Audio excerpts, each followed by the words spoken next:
partners has officially launched Regulation number 19 on occupational health, safety, and welfare in the workplace. The regulation is in line with Chapter 29.3 of the Decent Work Act of 2015, which mandates the Ministry of Labor to ensure safe, healthy, and decent working conditions for all workers in Liberia. Delivering the overview of the launch of the new regulation, Labor Minister Councillor Cooper W. Kra explained the Regulation number 19 provides a stronger legal framework that clearly defines how workplaces must be structured to protect the lives, health, and welfare of every worker in the country. Launching the regulation on behalf of Vice President Jeremiah Kuhn, the Chief of Office Staff in the Vice President's Office, Prince M. Biu, described the initiative as a milestone in safeguarding workers' welfare.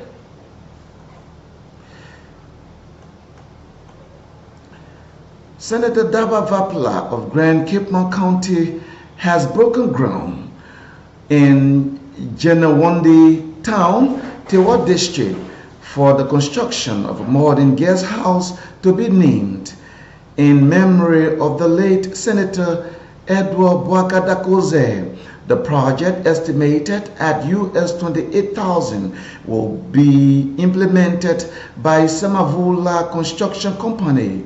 The ceremony was part of Senator Vapla's second constituency engagement visit to the county, which also included project inspections across the district. Speaking at the event, Senator Vapla praised the legacy of Senator Dagoza, describing him as a son of Grand Cape Mount, whose contributions to education, governance, and community development would never be forgotten. The guest house would not only serve as a center for hospitality, but also stand as a living memory of a man who dedicated his life to public service and to uplifting his people. Speaking on behalf of local residents, Elder Ansu Kawa expressed gratitude to the Senator for remembering Senator Dakoze in such a meaningful way. The groundbreaking follows Senator Vapla's tour of Grand Cape Mount, Teachers Association headquarters in Sinjay, the inspections of several ongoing projects in Pokwa District, including Damala City Hall, Bost Corvette Bridge, and Baka Bridge between Benga and Baka. The projects amounting to a combined US 78,000 are being implemented by Cape Mount-owned construction firms to Begum Engineering and Development Company, leading the bridge and City Hall works. Nima County Electoral District number 7 Representative Musa Beledi has threatened to take legal action against the government of Liberia for depriving his district of receiving disbursement for 2024 district development funds.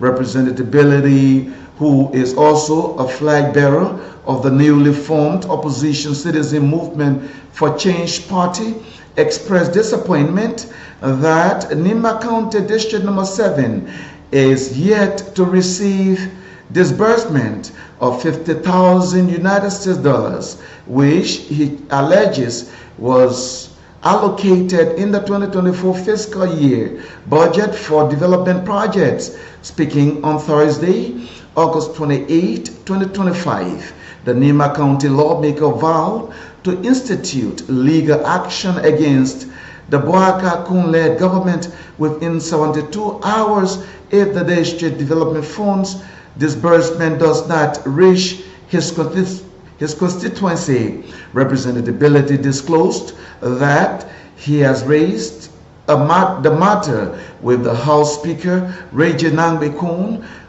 making known his decision to exhaust all legal remedies to ensure his constituents benefit from his fair share of the national cake. Bility is alarmed that other lawmakers have received a fair share of the 2024 district development funds, while his district is left to grapple with challenges in healthcare, education, and roads due to lack of district development funds. A Liberian human rights activist, resident of Ottawa, Canada, Stanley Delano Quay, is urging Liberians to reject both the ruling Unity Party and the main opposition Coalition for Democratic Change in the 2029 presidential election, citing what he describes as their collective failure to lead the country effectively.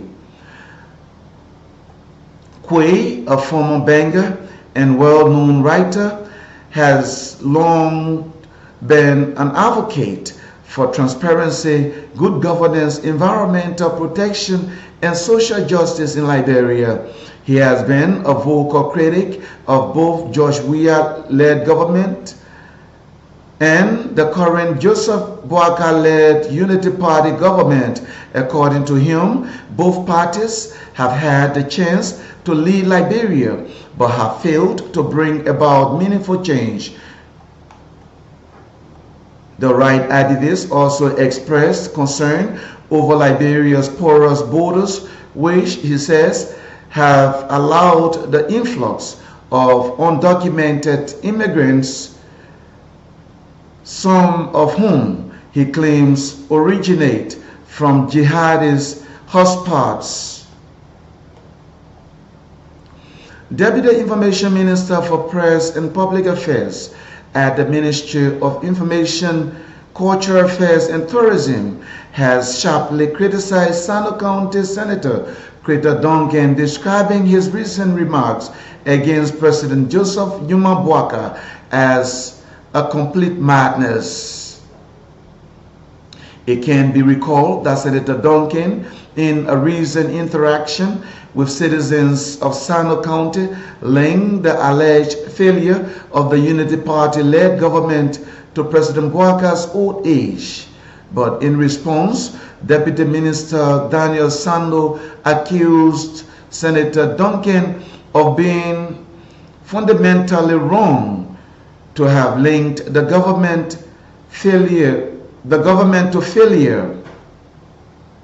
Sando referenced the current conducive road condition to Sano County as evidence of President Boakai's visionary leadership. Sano also accused Senator Duncan of failing the people of Sano County, describing him as a spineless and unprincipled so-called young leader.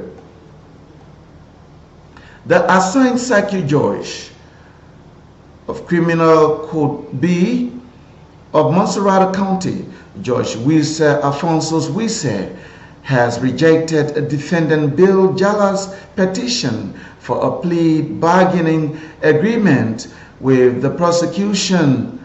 Defendant Jala, through lawyers from the Central Law Offices, had filed a 6-count plea bargaining agreement claiming responsibility for the death of Madam Princess Zoe. Madam Zoe was allegedly stabbed multiple times at a local entertainment center on Dupo Road, Painesville, in December 2024. The attack reportedly led to Ms. Zoe's death. The prosecution indicted Jala for murder, attempted murder, and aggravated assault, noting that he allegedly stabbed several others, including his sister, who tried to intervene and prevent the killing. During the proceeding on August 27, 2025, Councillor Jimmy Bobo, representing the defendant, brought the court's attention to the previous foul plea bargaining agreement intended to mitigate Jala's sentencing. In response, the prosecution, led by Councillor Isaac William, accepted the plea bargaining instrument but emphasized that the defendant should first be arraigned to ascertain his plea. However, Judge Wilson rejected the plea bargaining application, stating that a trial court is not a party to such agreements. The judge further noted that murder is a capital offense under Liberian law, referencing Section 16.4 of the Civil Procedural Law, which allows the court to enter a not guilty plea on behalf of the defendant indicted for a capital offense, even if the defendant pleads guilty, to allow the prosecution to present evidence.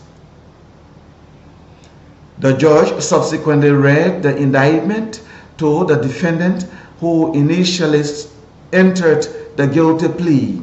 This plea was set aside, paving the way for the prosecution to present its evidence. The trial will proceed without a jury following the defense waiver of a jury trial. Under Liberian law, murder carries life imprisonment or the death penalty by hanging. The Liberia National Police has dismissed 2 officers of its police support unit for acts of criminality, abuse of authority, and unsatisfactory conduct. Police Inspector General Gregory Cuomo named the dismissed officers as Patrolman Edwin Caesar and Stephen Wanawan. The LMP says its Professional Standards Department conducted an internal investigation to confirm the violations of ethics, describing the actions of the officers as a serious breach of discipline and professional standards. The police dismissal action stems from an incident in which officers Wanawan and Caesar were caught in video footage concealing a female wig during the eviction and demolition of the opposition Coalition for Democratic Change from its party headquarters in Congo Town on Saturday, August 23, 2025. According to the police, both men have been turned over to the Criminal Service Department for further investigation and possible prosecution. Inspector General Cuomo pointed out that the move is part of a broader reform within the police force, including human rights training, community policing, and stronger accountability measures aimed at restoring public evidence. The police chief maintained that the institution will continue to serve the public with neutrality, professionalism, and integrity. 6 defendants accused of multiple charges, including arson and attempted murder, in connection with the December 18, 2024 Capitol building fire, have petitioned the Supreme Court of Liberia to overturn several rulings made by Criminal Court A Judge Roosevelt Willie. In their petition for a writ of certiorari filed before Associate Justice Wolokoli, the defendants Christian Kofa, John Yanti, Eric Suze, Thomas Isaac, and Edric and Stephen Bro argued that Judge Willie unlawfully kept them in detention despite approving their bail bond and requiring them to provide him sureties. According to the court documents, the defendants' lawyers secured and filed a valid criminal appearance bond, which Judge Willie initially approved. K News Bulletin, Emmanuel George. A pleasant good afternoon.